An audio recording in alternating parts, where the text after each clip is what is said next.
My mom is from Buffalo, New York. She's white. My dad is from Vietnam. And I got a lot of conflicting advice growing up from my parents about how to get by in the world. For example, my dad in junior high, he said, "You will never get less than a 98, ever." But my mom, she was a little more cavalier about these things.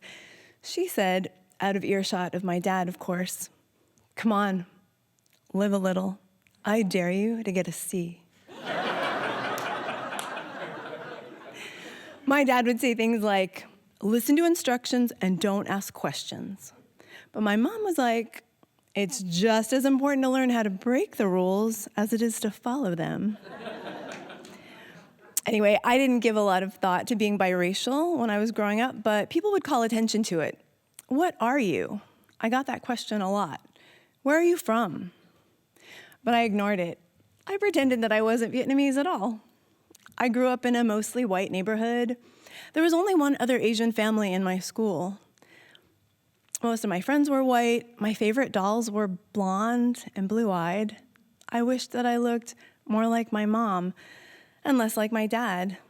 It was also maybe that I was embarrassed by my Vietnamese refugee cousins who arrived after the Vietnam War. They came to live with us. They had to escape without their parents. They lived with us for several years. And they didn't speak the language. They had strange accents. They wore clothes that were way too small for them. As they learned the language, they told me the horror stories of their escape, that their boats had been attacked by pirates, that they ran out of food and water and had to drink their own urine to stay alive. I learned what it had been like for them growing up in a war zone.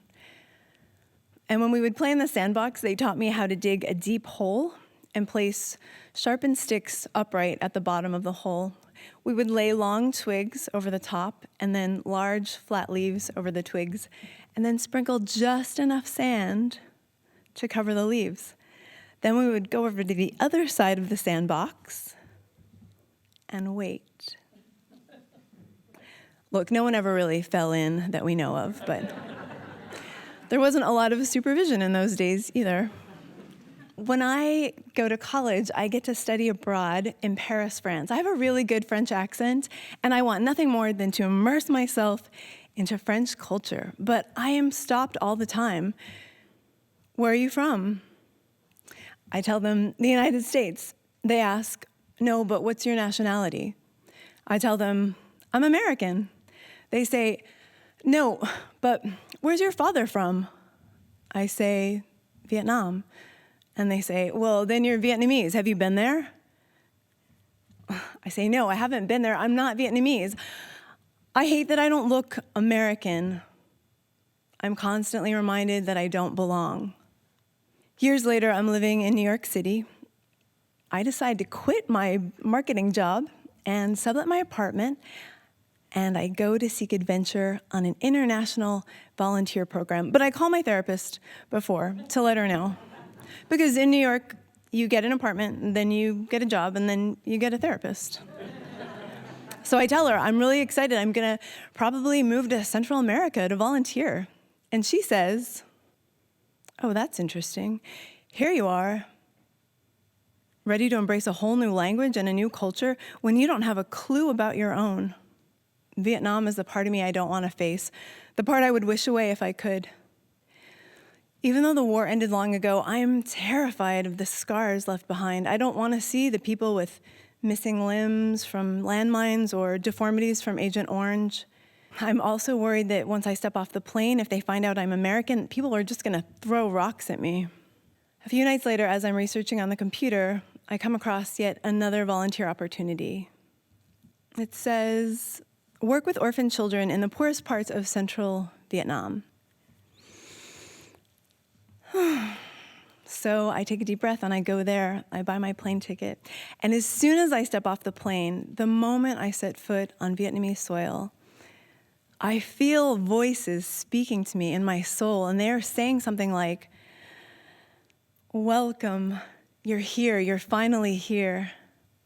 We've been waiting a long time for you. Swim in our oceans, climb our mountains, feel the balm of our warm breezes. You are loved. Welcome back. And I love it here. The food is so good, and the people are kind and gracious. The Vietnamese merchants, they give me the local rate instead of the Westerner's price, which is literally 1/20th the cost. They know I'm a foreigner, but the Vietnamese people, they recognize themselves in me, and they smile. They ask if I like it here. I do. I ask them how it's been for them, the war, and how they feel about Americans, and they tell me that it was very hard and they were devastated, but that they had to move on, so they had to let it go. The kids who I work with at the orphanage are so curious about my father.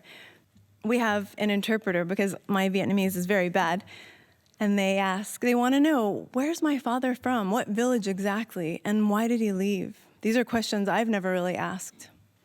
I make a pledge to myself to find out.